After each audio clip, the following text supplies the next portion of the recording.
தமிழன் நியூஸ் நேயர்களுக்கு வணக்கம். இந்த சேனலை சப்ஸ்கிரைப் செய்யாவிட்டால் தயவு செய்து சப்ஸ்கிரைப் செய்து ஆதரவு வழங்கவும். மேலும் செய்திகளை உடனுக்குடன் படித்து தெரிந்து கொள்ள www.tamilannews.com வலைதளத்தினை பயன்படுத்தவும். நாளை பலத்த எதிர்பார்ப்புகளுக்கு இடையில் விஜய் நடித்து உள்ள மாஸ்டர் திரைப்படம் திரைக்கு வர உள்ளது. இந்த படத்தின் வியாபாரங்கள் அனைத்தும் முடிந்து உள்ள நிலையில் இப்படத்தின் காட்சிகள் இணையத்தில் லீக் ஆகி ரசிகர்களை அதிர்ச்சியில் உறைய வைத்து உள்ளது. திரைப்பட தயாரிப்பாளர் லலித் தயாரிப்பில் நடிகர் விஜய் சேதுபதி நடிப்பில் லோகேஷ் கனகராஜ் இயக்கத்தில் அனிருத் இசையில் உருவாகி இருக்கும் திரைப்படம் மாஸ்டர். இந்த படமானது கடந்த ஆண்டு ஏப்ரல் மாதம் வெளியாவதற்காக தயாராக இருந்தது. இந்த சூழலில் கொரோனா வைரஸ் பரவல் காரணமாக இந்த படத்தின் ரிலீஸ் ஆனது தள்ளி போனது. தீபாவளிக்கு ரிலீஸ் ஆகும் என எதிர்பார்க்கப்பட்ட நிலையில் திரையரங்குகளில் 50% நபர்கள் மட்டுமே அனுமதிக்கப்பட்ட காரணத்தால் மாஸ்டர் ரிலீஸ் அப்பொழுதும் தள்ளி போனது. கிட்டத்தட்ட 1.5 ஆண்டுகளாக இந்த படத்திற்காக விஜயின் ரசிகர்கள் காத்திருக்கின்றனர். இந்த சூழலில் இந்த படமானது வருகின்ற ஜனவரி 13ஆம் தேதி அன்று ரிலீஸ் ஆகும் என அறிவிக்கப்பட்டது. தமிழ், தெலுங்கு, மலையாளம் உள்ளிட்ட மொழிகளில் இப்படம் வெளியாக உள்ளது.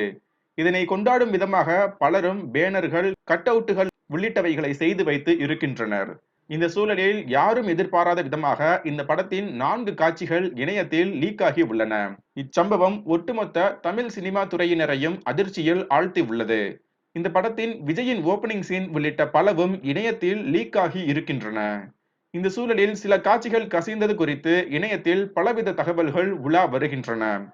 அதில் சோனி சிடிசி நிறுவனத்தில் பணிபுரிந்தவர்கள் ஒரு சிலர் இந்த படத்தின் காட்சிகளை தங்களுடைய செல்போனில் பதிவு செய்ததாகவும் அவர்கள் மூலமாகவே இது நடைபெற்று உள்ளது எனவும் கூறப்படுகின்றது.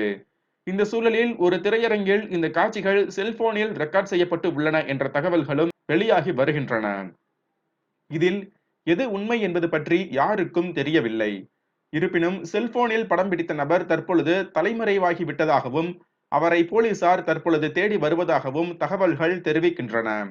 இந்த நிலையில் இது போன்ற செயல்களுக்காக கடுமையான தண்டனை வழங்க வேண்டும் எனவும் இது போன்று திருட்டுத்தனமாக யாரும் இணையத்தில் பதிவேற்றம் செய்ய வேண்டாம் எனவும் தமிழ் திரையுலக பிரபலங்கள் கூறி வருகின்றனர்.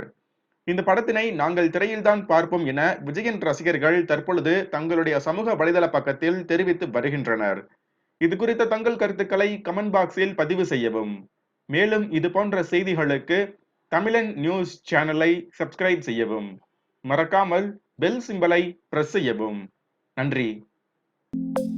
Subscribe, like, comment, and share.